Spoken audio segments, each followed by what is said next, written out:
정부가 수해 피해를 크게 입은 북한의 인도적 지원을 공식 제안하고 북측의 답변을 기다리고 있습니다. 우리 정부의 제안 배경은 뭔지 하나하나 따져보겠습니다. 자, 김자민 기자, 북한의 수해 피해가 꽤 심각한 것 같습니다. 네, 북한은 평안북도 신의주시와 의주군에서 주민 5천여 명이 고립됐다고 밝혔지만 구체적인 인명 피해 규모는 공개하지 않았습니다.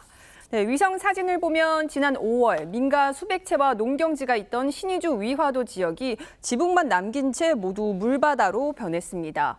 김정은 전용 열차가 정차한 주변 지역도 철로만 빼고 거의 침수됐습니다. 통일부는 상당한 인명 피해 가능성이 있다고 보고 있습니다. 김정은 위원장이 우리 제안을 받아들일까요? 네, 받아들일 가능성이 크지 않다는 게 전문가들의 대체적인 관측입니다.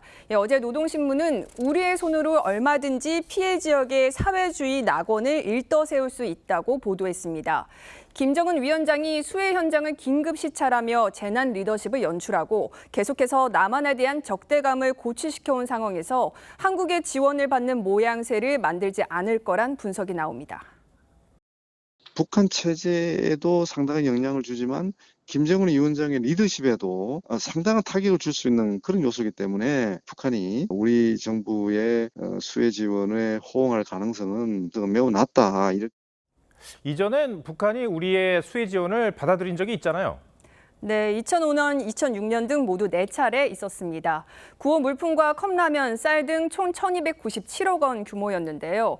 정부는 2011년에도 수해 지원을 제안했지만 북측이 응답하지 않았고 2012년엔 북한이 거절했습니다. 예. 근데 만약에 북한이 우리 지원을 받아들인다고 하면 우리는 어떤 물품을 보내게 됩니까?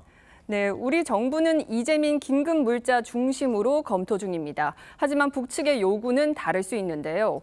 2012년 우리 정부는 음식물과 의약품을 지원할 뜻을 밝혔는데 북한은 시멘트와 트럭 등 복구 물자와 자재 장비를 대량 요구했습니다. 우리 정부는 지원 물품이 군사용으로 쓸 가능성이 높아 거절했고 북한은 이에 불만을 표시하며 수해 지원 자체를 거부했습니다. 우리 정부가 12년 만에 수해 지원을 제안한 배경이 뭘까요? 네, 이번에 정부는 국제기구를 통한 지원이 아닌 남북 간 직접 지원을 선택했습니다. 정부 입장에선 북측이 호응해 오면 남북 대화의 물꼬를 틀 수 있는 거죠. 정치, 군사적 상황과 무관하게 자연재해 발생 시 긴급 구호를 실시한다는 대북 정책 기조를 지킬 수도 있습니다. 윤석열 정부 출범 직후부터 북한과의 관계와는 별개로 인도주의적인 차원에서의 지원은 지속하고 오히려 강화하겠다라는 그런 입장을 밝히고 유지해왔습니다. 그런 의지의 표현으로 볼 수 있습니다. 북한이 우리 제안을 받아들여서 이제 불편하고 피해를 입은 주민들이 좀 도움을 받았으면 좋겠는데 어떻게 될지 모르겠습니다. 알겠습니다. 김자민 기자, 잘 들었습니다.